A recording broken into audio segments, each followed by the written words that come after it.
할렐루야. 아멘. 여러분, 무더운 여름 날씨 어떻게 지내고 계십니까? 평안하신지요? 우리가 계속해서 이 여름에 건강한 교회 세우기라는 시리즈 설교를 하고 있는데요. 우리 지난주까지는 교회란 무엇인가 우리 세 번의 시간을 통하여서 교회의 정체성을 우리가 살펴보았습니다. 교회란 신앙 고백의 공동체이다. 그리고 영가족의 공동체이다. 그리고 은사 공동체이다 라는 것을 우리가 살펴보았죠. 그러면 이러한 교회가 본질적으로 감당해야 하는 교회의 사명은 무엇인가? 우리가 이것을 3주 동안 우리가 살펴보기를 원합니다. 교회가 감당해야 할 본질적 교회의 사명은 무엇인가? 여러분, 교회는 하나님을 향해서는 하나님을 예배하는 자로 부르심을 받은 자들이고, 또한 교회 자체를 향해서는 훈련하기 위해서 부르심 받은 자들이며, 또한 세상과 이웃을 향해서는 증거하기 위해 부르심을 받은 자들입니다. 이렇게 교회의 세 가지 사명이 있죠. 예배, 하나님께는 예배, 또한 우리 교회 자체에서는 훈련, 그리고 세상과 이웃을 향해서는 증거. 이러한 세 가지 사명을 우리 교회는 가지고 있습니다. 특별히 오늘 세 가지 사명 중에서 첫 번째, 가장 본질되는 이 사명, 바로 예배에 대해서 우리가 오늘 살펴보고자 합니다. 여러분, 교회에 와서 가장 많이 하는 것이 무엇입니까? 그렇죠, 예배이죠. 여러분, 교회에서 예배를 뺀다고 한번 상상해 보십시오. 교회가 아닌 것이죠. 교회는 예배하기 위해 모입니다. 가장 많이 하고 가장 중요시하는 사역도 바로 예배입니다. 예배에는 어떤 예배가 있습니까? 오늘 지금 드리고 있는 주일 오전 예배가 있고, 오후 예배가 있고, 수요 예배, 금요 기도회, 새벽 예배, 구역 모임도 있죠. 이런 많은 예배들이 있습니다. 어떤 사람들이 이렇게 말합니다. 한국교회는 예배가 왜 이렇게 많습니까? 여러분, 당연한 겁니다. 왜냐? 교회가 이 땅에 존재하는 이유는 하나님을 예배하는 데 있기 때문인 줄로 믿습니다. 아멘. 이게 교회 존재 이유입니다. 여러분, 교회에서 예배를 빼면 교회는 존재 이유가 사라지는 것입니다. 그렇기 때문에 우리는 늘 예배에 힘써야 하는 것이죠. 이에 대해서 에베소서 1장 말씀은 이렇게 이야기하고 있습니다. 우리 좀 길지만 1장 3절부터 6절까지 한번 차근차근 한번 읽어보겠습니다. 시작. 찬송하리로다. 하나님 곧 우리 주 예수 그리스도의 아버지께서 그리스도 안에서 하늘에 속한 모든 신령한 복을 우리에게 주시되, 곧 창세전에 그리스도 안에서 우리를 택하사 우리로 사랑 안에서 그 앞에 거룩하고 흠이 없게 하시려고 그 기쁘신 뜻대로 우리를 예정하사 예수 그리스도로 말미암아 자기의 아들들이 되게 하셨으니, 이는 그가 사랑하시는 자 안에서 우리에게 거저 주시는 바 그의 은혜의 영광을 찬송하게 하려는 것이라. 아멘. 하나님이 우리에게 은혜를 주셨습니다. 어떤 은혜를 주셨는가? 하나님께서 그리스도 안에서 우리에게 하늘에 속한 신령한 복을 주셨다라고 3절은 말씀합니다. 그 신령한 복이 무엇이냐? 4절에서 이렇게 말씀하시죠. 창세전에 그리스도 안에서 우리를 택하시고, 뿐만 아니라 연약하고 흠이 많은 우리를, 그 택하신 우리를 하나님 앞에서 흠이 없고 거룩하게 하시려고 예수 안에서 우리를 속죄하시고 우리들을 하나님의 자녀들 되게 하셨다는 것입니다. 이게 하늘에 속한 신령한 복입니다. 이 흠이 많은 우리를, 그래서 하나님의 자녀가 될 수 없는 그런 연약한 존재를 예수 안에서 우리를 구원하셔서 예수 그리스도의 십자가의 피로 우리를 구속하심으로 하나님의 거룩한 자녀로 삼아주신 것, 여러분, 이것이 은혜이지 않습니까? 여러분, 이 은혜를, 그런데 하나님은 6절에 보니까 거저 주신다. 거저 주신다는 겁니다. 값없이. 이 은혜를 받아 누린 우리는 그 은혜의 영광을 찬송하는 자들이 되어야 된다라고 에베소서 1장 6절은 말씀하고 있습니다. 이런 큰 은혜를 받은 우리가 어찌 하나님을 찬양하지 않을 수 있느냐? 우리는 이러한 구원의 은혜를 찬송하기 위해 부름받았다라고 말씀하는 거죠. 여러분, 그렇습니다. 교회는 하나님의 구원을 받은 사람들의 모임인 줄로 믿습니다. 여러분, 여기에 계시는 모든 분들은 하나님의 구원을 입은 자들 아닙니까?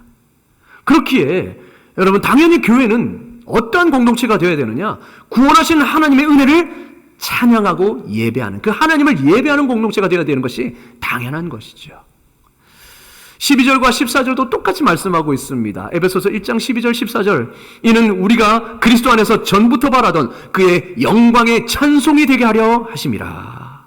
그리고 이 14절에 이는 우리의 기업의 보증이 되사 그 얻으신 것을 속량하시고 그의 영광을 찬송하게 하려 하심이라. 우리를 이렇게 구원하시고 우리를 부르신 이유, 영광의 찬송이 되게 하시려고, 하나님을 찬양하게 하고 하나님을 예배하게 하기 위해서 하나님이 우리를 부르셨다라고 분명히 말씀하지요. 우리를 교회로 부르신 목적이 하나님을 찬양하고 예배하는 데 있다는 것은 교회의 존재 목적이 바로 예배에 있다라는 것입니다. 교회는 예배하기 위해 존재합니다. 교회의 존재 목적, 최고된 그 사명은 바로 예배라는 것이죠. 그렇기에 우리 교회는 그 어떤 것보다도 예배에 힘쓰는 공동체가 되어야 될 줄로 믿습니다. 아멘. 예배에 힘쓰는 공동체. 모이면 예배하고 모이면 기도하고 함께 교제하기를 힘쓰는 이 공동체가 바로 교회인 것이죠. 교회를 가장 교회답게 하는 것은 바로 예배입니다. 예배가 없는 교회를 상상할 수 있겠습니까? 여러분, 예배는 이 땅에 교회가 존재하는 목적인 동시에 교회를 교회답게 하는 가장 아름다운 것인 것입니다. 그렇다면 우리가 하나님을 예배하는 이 교회는 어떤 모습이어야 할까요? 하나님을 예배하는 이 예배 공동체는 어떠한 공동체가 되어야 될까? 어떻게 예배하는 것이 하나님을 영화롭게 하는 것일까요? 그것이 바로 그 모범이 오늘 우리가 읽은 본문의 말씀에 잘 나와 있습니다. 초대 교회가 예배를 드렸던 모습, 이걸 통하여서 우리의 예배는 어떠해야 될 것인가, 우리 교회도 지향해야 할 그 예배의 모습을 오늘 본받기를 간절히 소망합니다. 아멘. 우리 46절에, 본문 46절 한번 다 같이 볼까요? 46절에 보면 초대교회가 어떻게 예배드렸는지 생생하게 묘사해주고 있습니다. 다 같이 읽겠습니다. 시작. 날마다 마음을 같이하여 성전에 모이기를 힘쓰고 집에서 떡을 떼며 기쁨과 순전한 마음으로 음식을 먹고. 아멘. 이게 바로 초대교회가 보여준 예배 공동체의 모습이에요. 어떻게 하고 있다고 말합니까? 날마다 마음을 같이해서 한 마음으로 성전에 모이기를 힘썼다. 대그룹으로 이렇게 우리처럼 지금처럼 성전에 모여서 함께 예배했다는 것입니다. 그럼 예배 한 걸로 끝납니까? 아닙니다. 오늘 보니까 또다시 집에서 떡을 떼며 기쁨과 순전한 마음으로 음식을 먹었다.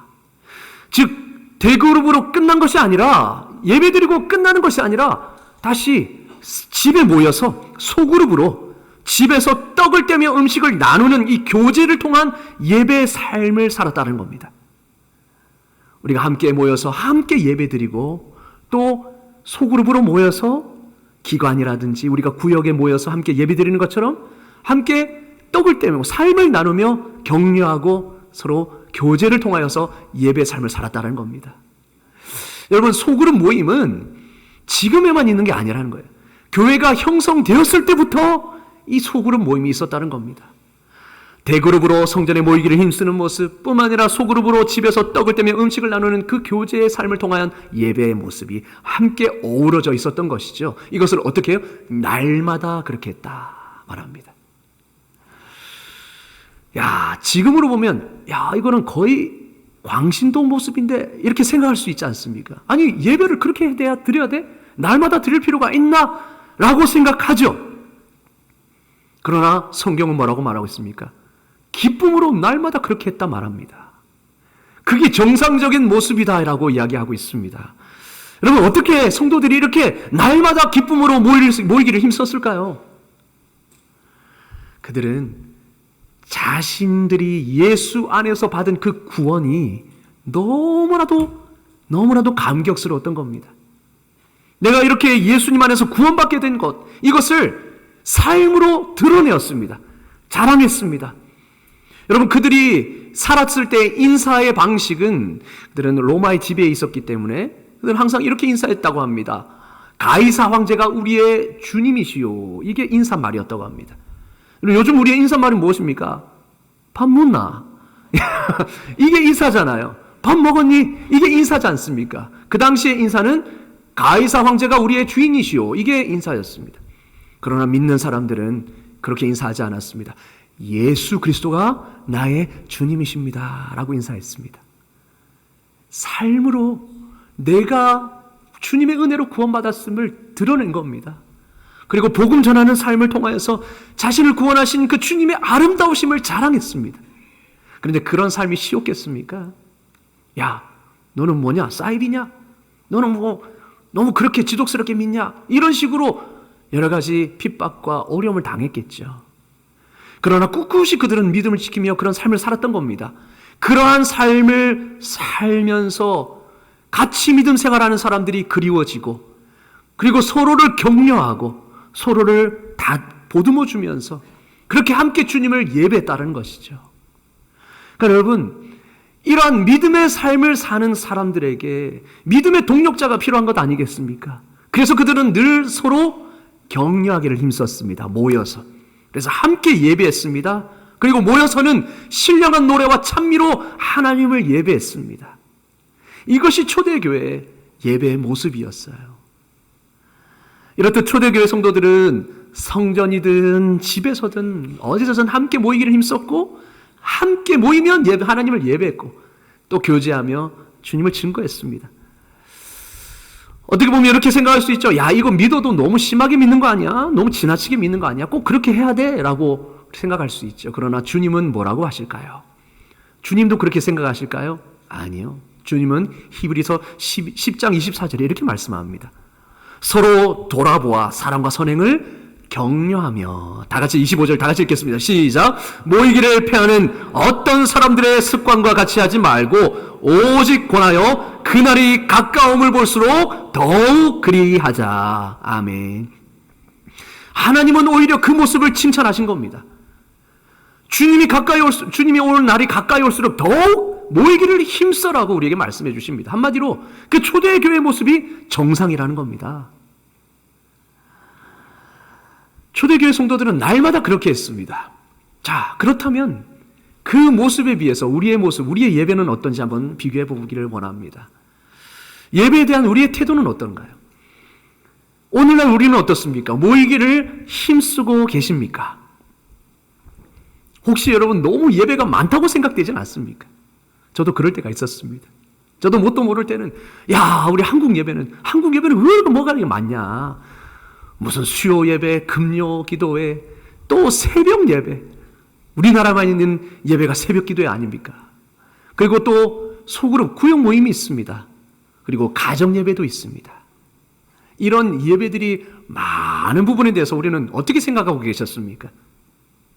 혹시 야, 예배는 뭐 주일 예배 딱 한 번만 드리면 되지 뭐가 그리 예배가 많냐라고 생각하신 적은 없으십니까? 주일 오전 예배 한 번만으로도 충분하다고 생각하지 않으셨습니까? 여러분, 한국 교회가 뭔 예배가 이렇게 많냐? 이쯤 되면 예배가 스트레스다! 이렇게 생각할 수도 있습니다. 그런데 여러분, 초대교회는 어떻게 모였다고요? 날마다 기쁨으로 모이기를 힘썼다라고 말씀합니다. 그렇다면 그 예배와 그때 예배와 지금 우리의 예배는 무슨 차이가 있는 겁니까? 왜 기쁨으로 드려야 할 예배가 어느새 스트레스가 되는가요? 왜 부담이 될까요? 여러분, 혹시 여러분이 드리는 예배가 만족이 되십니까? 그렇지 않다면 왜 그럴까요? 어쩌면 우리는 예배의 본질을 놓치고 있는지도 모르겠습니다. 여러분, 예배란 무엇인가? 우리가 그것을 인지하고 예배를 드려야 되는데 때로는 예배의 본질을 놓치게 되는 경우가 너무 많습니다. 왜냐? 너무 자주 드리고 때로는 그게 익숙해져 있으니까. 여러분, 예배의 본질은 무엇입니까?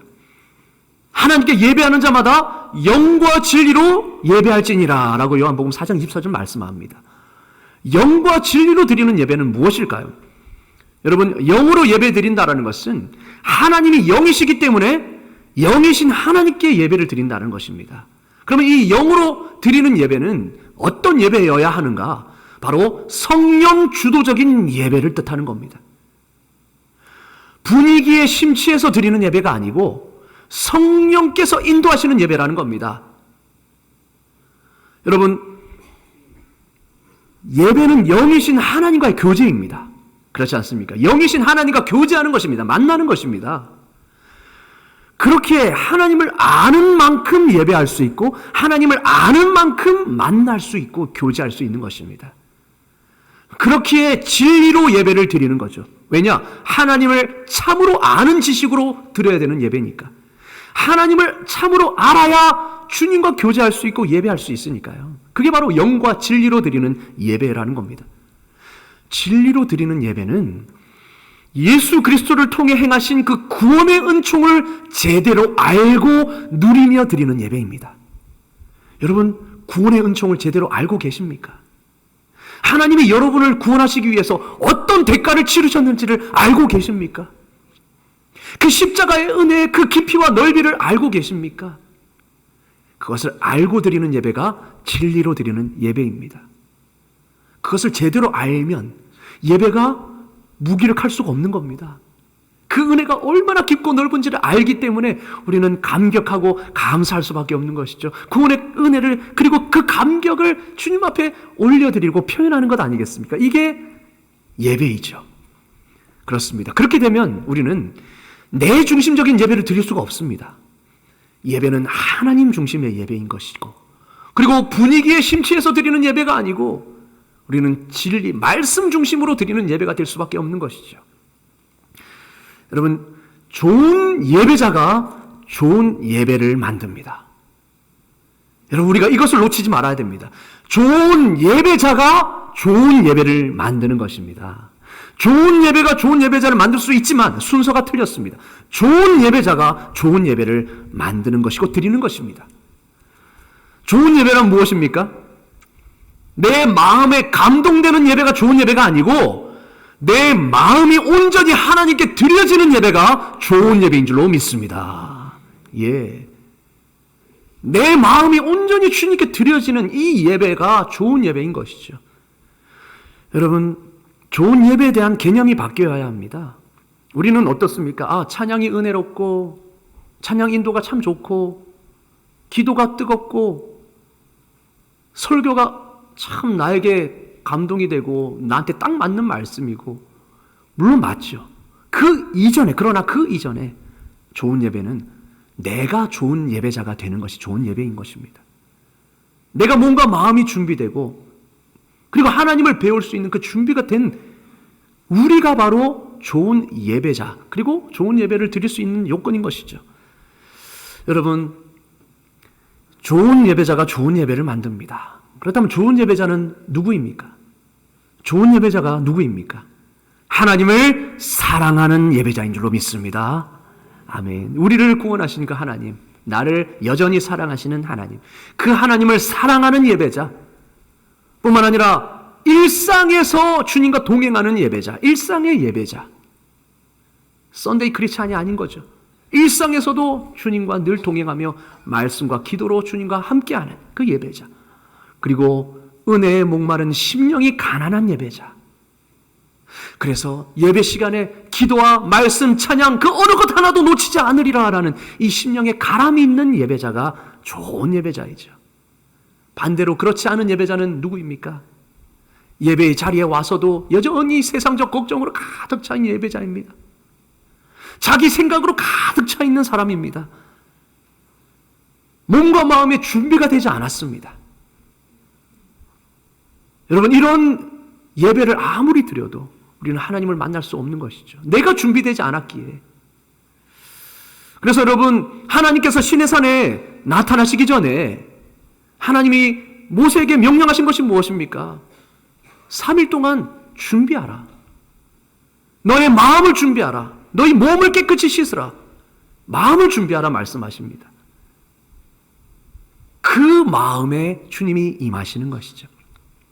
그렇습니다. 여러분은 혹시 어떻습니까? 좋은 예배자이십니까? 좋은 예배자가 되기를 주님의 이름으로 축원합니다. 아멘. 그렇습니다. 좋은 예배자가 좋은 예배를 만드는 것입니다. 내가 준비될수록 좋은 예배를 경험할 수 있는 것이고, 내가 준비될수록 하나님이 임재하는 예배를 경험할 수 있습니다. 여러분은 예배를 위해 얼마나 정성을 쏟고 계십니까? 애통해하는 마음, 통회하는 마음, 뭔가 마음과 예물을 얼마나 정성껏 준비하고 있습니까? 좋은 예배자는 지각하지 않기 위해서 미리 준비합니다. 헌금을 미리 준비하고 일찍 잠자리에 듭니다. 왜 그렇습니까? 이 시간을 위해서. 이 시간이야말로 가장 내 컨디션의 최고조가 되기 위해서 미리 준비하는 것입니다. 여러분 어떠십니까? 이 시간이 가장 내 컨디션의 피크가 되기 위해서 준비를 하셨습니까? 아니면 토요일 밤늦게까지 내일은 주일이니까 좀 늦게 잘 수 있겠지, 그 마음을 가지고 토요일 밤새도록 새벽 늦게까지 혹시 내가 그동안 하지 못했던 취미생활이라든지 그런 것들 하지 않으셨습니까? 그러면 어떻습니까? 이 시간이 피곤한 겁니다. 10시, 11시 제일 잠 오는 시간입니다. 근데 여러분, 우리 몸과 마음이 준비되는 영혼은, 좋은 예배자는 어떻습니까? 이 시간이 가장 쌩쌩한 시간, 이 시간이 가장 집중력 좋은 시간으로 몸을 만드는 겁니다. 마음을 준비하는 거죠. 그리고 토요일 날 주일 준비를 미리 하는 것입니다. 헌금도 미리 준비하고 성경책도 미리 준비하고 모든 것을 준비해서 일어나서 씻고 바로 나올 수 있도록, 그렇지 않고 서둘러서 막 허겁지겁 하다 보면 여러분, 준비되지 않은 마음으로 이 시간에 지각을 하게 되거나, 때로는 내 마음을 준비하지 못해서 오는 길에 싸우거나, 이런 일들이 참 많지 않습니까? 그러다 보면 그 예배는 시작부터 어긋나는 겁니다. 여러분, 우리가 좋은 예배자가 되기 위해서는 미리 준비해야 되는 줄로 믿습니다.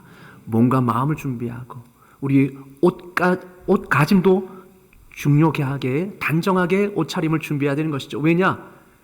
그것은 곧 올바른 마음가짐을 의미하기 때문입니다. 여러분, 형식과 내용은 같이 가는 것입니다. 내가 옷차림도 정말 정성스럽게 준비하는 그것은 곧 우리의 마음을 준비하는 것과 똑같은 겁니다.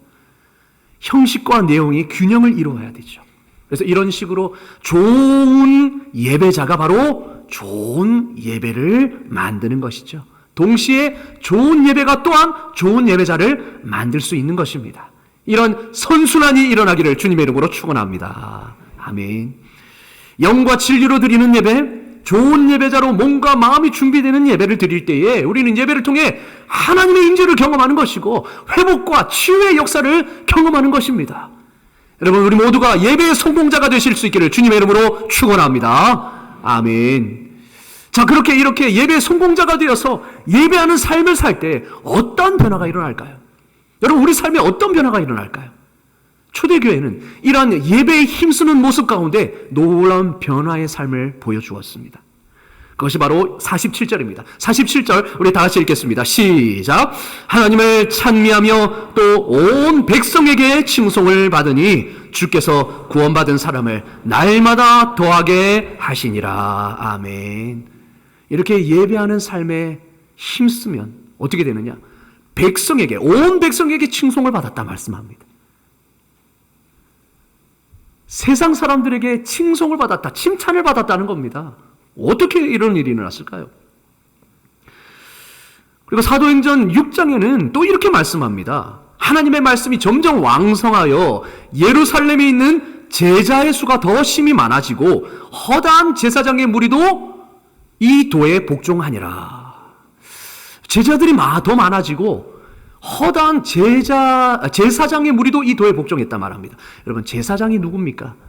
예수님을 끝까지 반대했던 사람입니다. 예수님을 끝까지 반대했던, 지금으로 보면 어떻게 보면 극도의 불신자죠. 교회라면 치를 떠는 사람을 말하는 겁니다. 그런 사람도 이 도에 복종했다. 주님의 제자가 되었다는 겁니다. 놀라운 역사 아닙니까? 뿐만 아닙니다.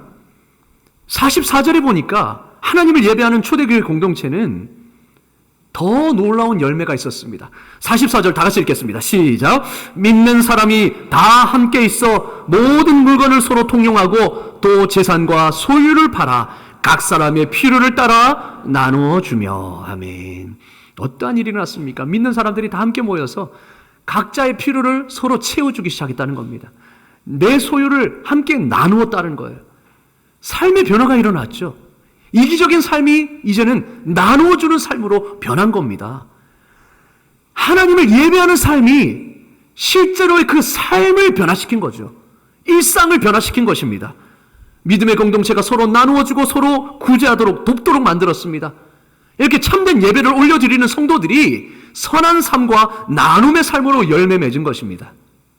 이 나눔의 삶, 이 선한 삶의 열매를 본 믿지 않는 사람들이 그들을 칭송했다, 칭찬했다 말하고 있습니다.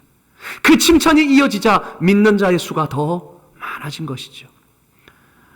도대체 예배가 그들의 삶에 어떤 영향을 미쳤길래 이러한 변화가 일어났을까요?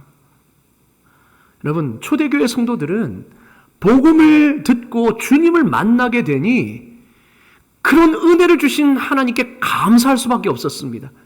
그 구원의 감격과 은총을 누리니 기뻐할 수밖에 없었죠. 감사할 수밖에 없었죠. 그 감사가 자연스럽게 예배로 모이기를 힘쓰는 것으로 이어졌습니다. 그렇게 하나님을 경외하고 예배하는 삶은 결국 하나님의 뜻을 따라서 사는, 하나님의 뜻을 따라 새로운 삶을 살게 되는 계기가 되었고, 순종으로 그것이 이어졌고, 그 변화가, 삶의 변화가 결국 주변 사람들에게 새로운 모습으로 비춰지게 된 것이죠. 예배가 삶으로 이어지고 그 삶의 변화가 믿지 않는 사람들에게 영향력을 끼친 것입니다. 그렇게 되는 과정이 느헤미야 8장에 자세하게 소개되고 있습니다. 제가 한번 소개해 드리겠습니다. 이스라엘 백성들이 수문학 광장에서 부흥 집회를 했습니다.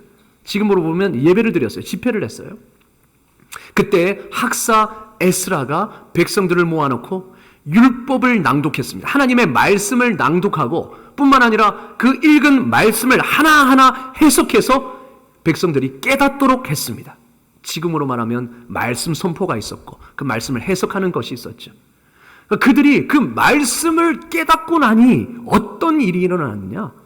9절에, 느헤미야 8장 9절에 백성들이 다 울었다 했습니다. 말씀을 듣고 다 우는지라. 여러분, 처음 하나님의 말씀을 접할 때에 처음에는 슬픕니다. 두렵습니다. 왜 그렇습니까? 죄를 깨달으니까. 거룩하신 하나님 앞에 나는 너무나 부족하고 연약하고 죄 많은 부정한 인간임을 알게 되니까. 내가 이런 모든 근심, 걱정, 이런 그 삶에 죄악 속에서 살아왔구나. 그 죄악으로 인하여서 내 삶이 이렇게 되었구나 라는 것을 깨닫게 되니 어떻습니까? 근심이 있을 수밖에 없죠. 무는 겁니다. 그러면서 또 이런 두려움이 생깁니다. 하나님이 우리를 버리지 않으실까? 나를 버리지 않으실까? 이런 나를 버리지 않으실까? 라는 염려와 근심이 있습니다. 그러나 말씀을 깨달으면 깨달을수록 하나님은 연약한 우리를 버리시는 게 아니라 오히려 그 연약함을 위하여서 아들 예수 그리스도까지 우리를 위해 내어주심으로 그 연약함을 감추시고 우리를 사랑으로 자녀 삼으신다라는, 우리를 끝까지 사랑하신다라는 그 진리 앞에서 우리는 감사할 수밖에 없는 거죠. 근심이, 슬픔이 기쁨으로, 감사로, 즐거움으로 변하는 것입니다. 할렐루야. 아멘. 하나님을 알게 되면 우리는 이렇듯 구원의 감격, 은혜와 그 사랑에 감격할 수밖에 없는 것이죠. 그래서 뭐라고, 어떤 일이 일어납니까? 느헤미야 8장 9절 하반절과 10절에 보니까 그들이 우니까 느헤미야와 에스라가 아니야, 이게 끝이 아니야. 하나님이 너에게 이렇게 밝히 말씀을 깨닫게 해주시는 것은 너희를 심판하시기 위해서가 아니라 너희를 다시 깨닫게 하시고 은혜를 주시기 위함이야. 여전히 하나님은 너희를 기억하시고 너희를 사랑하신다. 너희에게 은혜를 베풀기를 원하신다. 그것을 깨닫게 하십니다. 그래서 이렇게 말하죠. 오늘은 너희 하나님이 여호와의 성일이니 슬퍼하지 말며 울지 말라. 그리고 10절에 이렇게 말합니다. 이날은 주의 성일이니 근심하지 말라. 여호와여, 여호와로 인하여 기뻐하는 것이 너희의 힘이니라. 아멘. 기뻐하여라. 하나님은 구원의 하나님이시다. 은혜의 하나님이시다. 그러니 너희가 슬퍼하지 말고 오히려 기뻐하라. 슬픔과 근심이 오히려 기쁨과 감사로 변하게 되는 거죠. 여전히 이런 연약한 나를 사랑하시고 은혜를 베풀기를 기뻐하시는 그 하나님의 한없는 사랑과 은혜 앞에 우리는 도리어 기뻐하고 즐거워하게 되는 줄로 믿습니다. 아멘. 하나님을 제대로 알면 이러한 우리 안에 기쁨이 임합니다. 그래서 12절에 보니까 이렇게 말하죠.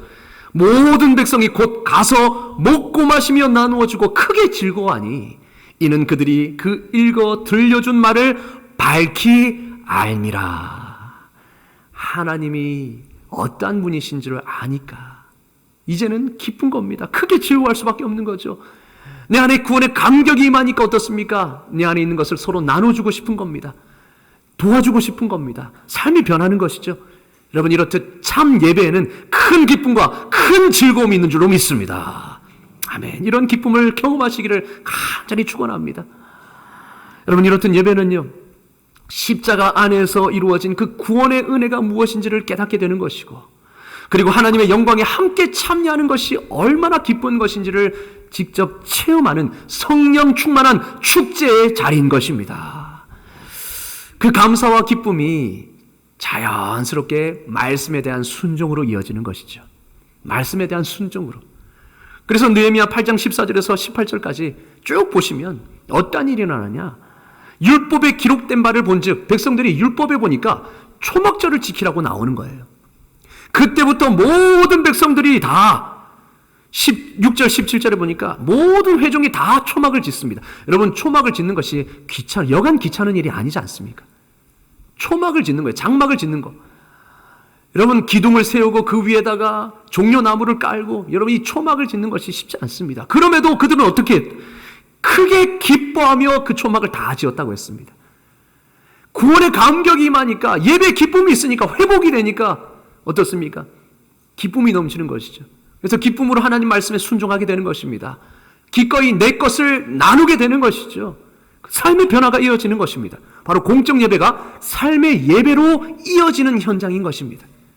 예배 가운데 이런 역사가 일어나는 것이죠. 예배의 감격과 기쁨이 순종의 삶으로 이어집니다. 예배가 삶으로 이어지는 것이죠. 예배를 통해 구원의 감격과 기쁨을 경험하면 여러분, 우리의 심장이 다시 뛰는 줄로 믿습니다. 삶의 역동성이 다시 임하는 것입니다. 삶의 생기가 임하는 것이죠. 회복이 일어나는 것입니다. 치유가 일어나는 것이죠. 그래서 그것이 가정으로 이어지고 직장의 삶으로 이어지는 것입니다. 여러분, 우리가 직장에서 그리고 가정에서 때로는 불만을 경험합니다. 불만이 가득합니다. 때로는 권태감이 가득합니다. 너무 지겨워요. 그리고 허무까지 합니다. 허무함까지 느껴집니다. 여러분, 그 원인이 어디에 있습니까? 그 원인이 왜 그렇습니까? 은혜를 망각해서 예배하는 삶을 살지 못하기 때문이죠. 예배에 성공하지 못하기 때문에 그 예배의 역동성이 삶으로 이어지지 못하는 것입니다. 여러분, 존 메가더 목사님은 이렇게 말씀하셨어요. 예배는 주일에만 실행되는 것이 아니라 우리의 삶의 한 방식이 되어야 된다. 주일에만 예배를 드리는 것이 아니라 그 예배가 삶의 한 방식이 되어야 된다 말씀합니다. 예배가 곧 삶이 되고 삶이 곧 예배가 되는 것이죠. 여러분, 예배가 삶으로 이어지는 것이고 삶이 곧 예배가 되는 것이 바로 우리의 삶의 현장이 되어야 될 줄로 믿습니다. 그렇죠. 예배는 우리의 삶의 방식인 것입니다. 예배의 성공자가 될 때에 일상생활의 성공자가 될 수 있는 줄로 믿습니다. 예배에 성공해야 우리 일상이 변화가 되는 것입니다. 잃어버렸던 기쁨과 능력이 회복이 되는 것이죠. 그래서 우리 직장도 예배 공간이 되는 것입니다. 주님과 동행하는 것이죠. 그래서 주님이 주신 은혜로 우리는 기쁨으로 다시 주어진 일을 감당할 수 있는 것입니다. 우리가 지난 금요일 날 송경민 목사님 모시고 우리가 찬양 집회를 했습니다. 송경민 목사님을 통하여서 참 많은 우리가 은혜를 얻었는데요. 특별히 저는 내 안에 잃었던 그 감사가 회복이 되는 시간이었습니다. 그렇게 은혜를 받으니, 감사가 내 안에서 회복이 되니 환경은 변함이 없는데 내가 변화되니까, 내 관점이 변화되니까 의욕이 다시 생겨나는 겁니다. 삶의 생기가 돋아나는 겁니다. 예전에는 지루하고 또 힘들고 부담이 되었다면 이제는 기쁨으로써 그걸 감당하게 되는 거죠. 모든 것이 감사하니까, 내가 숨쉬는 이 순간도 감사하니까, 모든 것이 당연한 것이 없는 하나님의 은혜임을 깨닫게 되니 삶의 역동성이 다시 회복되는 것입니다. 여러분, 이렇습니다. 예배의 성공자가 일상생활의 성공자가 되는 줄로 믿습니다. 아멘. 그렇기 때문에 예배는 중요한 것입니다. 여러분, 잊지 마십시오. 우리는 하나님을 예배하는 예배 공동체입니다. 그렇기에 교회다운 모습을 보여주기 위해 우리는 은혜 빚진 자라라는 이 의식을 가지고 날마다 은혜 자리, 예배 자리에 나와야 될 줄로 믿습니다. 그래서 구원자 하나님으로부터 흘러나오는 그 은혜와 감격과 사랑과 그 모든 그 감사가 가득한 예배 공동체가 되기를 우리는 힘써야 하는 것입니다. 그때에 우리의 가정이 달라집니다. 직장이 달라집니다. 일터가 달라지는 것입니다. 우리의 삶이 달라지는 것이죠. 그래서 초대교회가 예배에 힘쓰는 삶을 통하여서 온 백성에게 칭송받았던 것처럼 여러분, 우리도 오늘날 세상 사람들에게 감동을 주는 삶의 예배자가 되어야 될 줄로 믿습니다. 아멘. 그렇습니다. 하나님을 예배하는 성령 충만한 예배 공동체는 교회 안팎에서 교회의 교회다움을 보여줄 수 있는 가장 우선적인 모습인 것입니다. 여러분, 오늘 이 시간을 통하여서 우리의 예배가 달라지기를 주님의 이름으로 축원합니다. 여러분, 우리가 기도합시다. 예배를 살려달라고. 하나님, 내가 좋은 예배자가 되기를 원합니다. 좋은 예배자가 되어서 날마다 주님의 임재를 경험하는 예배, 성령 충만한 예배가 되게 하여 주시옵소서. 성령님이 임재하시는 예배 뿐만 아니라 복음이 능력 있게 선포되는 예배, 또한 성도 한 분 한 분이 회복과 치유와 능력을 경험하여서 삶의 변화가 일어나는 예배가 되기를 간절히 기도합니다. 우리가 이러한 기도가 되어야 될 줄로 믿습니다. 그럴 때에 여러분, 우리 교회가 세상 사람들의 칭찬을 받고 구원받는 자가 날마다 더해지는 놀라운 구원의 역사가 일어날 줄로 믿습니다. 아멘. 우리 모두 예배의 성공자가 되어 삶의 성공자가 되시기를 주님의 이름으로 축원합니다. 아멘. 기도하겠습니다. 하나님, 교회의 존재 목적이 예배임을 알게 하시니 감사합니다. 때로는 예배가 너무 많아 우리에게 부담이 되었지만, 그러나 그 예배야말로 우리의 삶을 변화시키고 우리의 죽어있던 그 심장을 다시 뛰게 하는 진정한 계기가 되는 줄로 믿습니다. 하나님, 우리가 영과 진리로 드리는 예배가 되게 하여 주셔서 우리 각자가 심령으로 준비됨으로 좋은 예배자가 되어 참된 예배를 주님께 올려드리게 하여 주시옵소서. 그래서 예배 때마다 구원의 감격과 기쁨이 넘치고 하나님의 임재를 경험하여 치유와 회복이 일어나는 예배가 되게 하여 주시옵소서. 우리 모두가 예배의 성공자가 되므로 일상의 삶의 성공자가 되게 하여 주시옵소서. 예수 그리스도 이름으로 기도드리옵나이다. 아멘.